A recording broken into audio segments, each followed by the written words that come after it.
என்ன சொன்னாலும் வம்பா கிடக்கு. அப்படி என்ன சொன்னா வம்பா கிடக்குன்னு சொல்லி பார்த்தீங்கன்னா, ஒரு குட்டி கதை உண்டு. ஒரு கிராமத்துல வந்து ஒருவன் வாழ்ந்து வரான். அவன் வந்து ஒரு மோடையன், இல்லைன்னு சொன்னா மற்றவர் சொல்றத புரிந்துக்காத ஒரு சொந்த புத்தி இல்லாத ஒரு ஆள். அப்ப அவன் வாழ்ந்து வரைக்கல அவனுக்கு வந்து மக்கள் வந்து எவ்வளவு நல்லது சொன்னாலும் கேட்க மாட்டான், என்ன சொன்னாலும் கேட்க மாட்டான். ஒரு மெரமண்டையா வாழ்ந்து கொண்டு வருவான். அப்ப அதை பார்த்த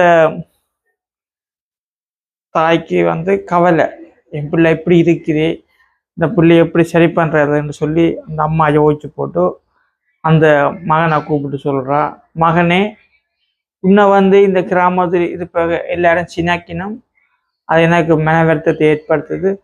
அதுக்காக நீ வந்து எங்க போனாலும் போய் கண்ணா பின்னான்னு படிச்சுட்டு வா என்று சொல்லி விட்டதுக்காக அந்த பையன், அந்த மோடியன் என்ன செய்யறான்னு சொன்னா, ஒரு காட்டு வழியா நடந்து போறான்.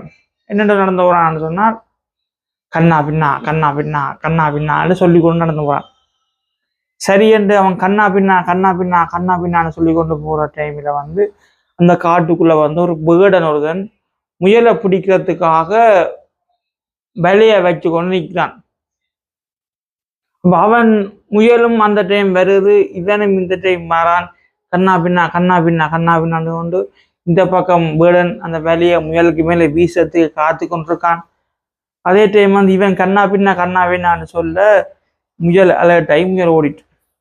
அப்ப இதை பார்த்த வேடனுக்கு வந்து கோபம், நான் முயலை பிடிக்கிறதுக்கு எவ்வளவு நேரமா வினாக்கிட்டு கொண்டு காத்து கொண்டிருக்கேன், நீ என்ன வந்து கண்ணா பின்னான்னு சொல்லி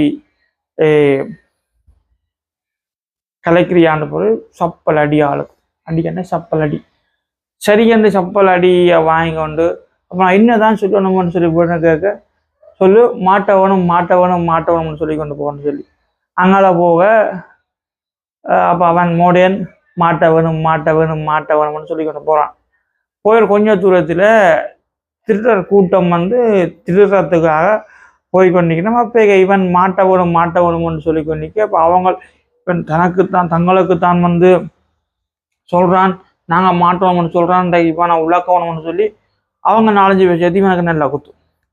இவனை குத்தி முடிஞ்சோடனே இவன் சொன்னான், இப்படித்தான் பிரச்சனை, என்ன செய்யறேன்னு சொல்லி எனக்கு தெரியலை, நான் என்னதான் சொல்லி கொண்டு போகணும், நீங்களே அதை சொல்லுங்கன்னு சொன்னோன்னே இவங்க சொன்னாங்க, மாட்டக்கூடாதுன்னு சொல்லி கொண்டு போகணும்.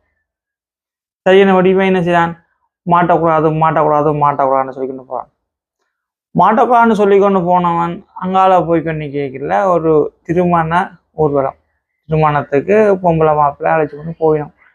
அப்ப இவன் என்னடா அவசர குணமா மாட்டக்கூடாதுன்னு சொல்றானே, இது பொம்பளை பகுதியாளா ஆம்பளை பகுதியா மாப்பிள்ளை பகுதியாளான்னு சொல்லி தெரியாம அங்க உள்ள மக்கள் நம்மகிட்ட அவனை போட்டு உள்ளாக்க வலிக்கிட்டா எல்லாரும் உலாக்கி கடைசியில் அவன் வலி வேதனை துன்பம் துயரம் எல்லாம் பட்டுட்டான். கடைசியில் அவன் கேட்டான், இதுதான் பிரச்சனை, என்ன சொன்னாலும் பம்பா கிடக்கு, நான் என்ன சொன்னா நான் தப்பிக்கலாமான்னு சொல்லி அவங்ககிட்ட கேட்க அவங்க அங்க ஒரு பெரியவன் சொன்னாரு, தம்பி நான் சொல்றேன் சொல்லுண்டு ஓடு, எது நடந்தாலும் மகிழ்ச்சி தான் சொல்லி கொண்டு போகணும்னு சொல்லி விட சரியென்று அவன் அதே மாதிரி எது நடந்தாலும் மகிழ்ச்சி தான் என்று சொல்லி கொண்டு போய் கொண்டிருக்கிறான். அந்த டைம் பார்த்தா சாவு ஊர்வலம் வருது.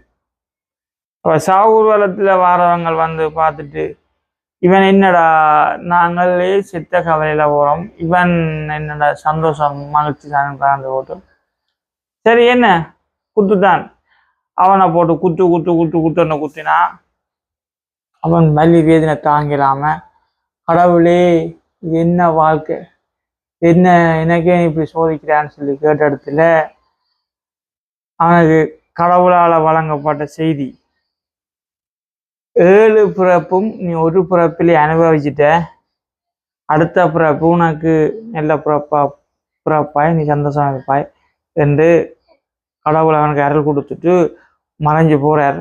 அப்ப இவன் யோசிக்கிறேன், இவன் முட்டாள் தானே, என்ன 7 பிறப்பு, என்ன நடந்தது இப்படின்னு சொல்லி அவன் யோசிக்கல. அவனுக்கு பிடிபடையில. அதாவது என்ன 7 பிறப்புன்னு சொன்னா, வேடனட்டு அடி வாங்கினது, கல்லறட்டு அடி வாங்கினது, மற்றது கல்யாணம் வீட்டு பொம்பளைட்டு அடி வாங்கினது, மற்றது செத்த வீட்டுக்கார்ட்ட அடி வாங்கினது. நான் தானே சொன்னான் மிச்சம் 3 டைங்க நான் யோசிக்கிறீங்க. திருடர்கள் 2 பேர், செத்த வீட்டில் 2 பேர், கல்யாணம் வீடு 2 பேர், மொத்தம் 7 பேர். 7 பேர்கிட்ட வாங்கின அடி பாவம் ஒரு புறவிலே நீ அனுபவிச்சுட்ட, அடுத்த புறவில நீ நல்லா வாழவ என்று சொல்லி சொன்னவர் கடவுள்.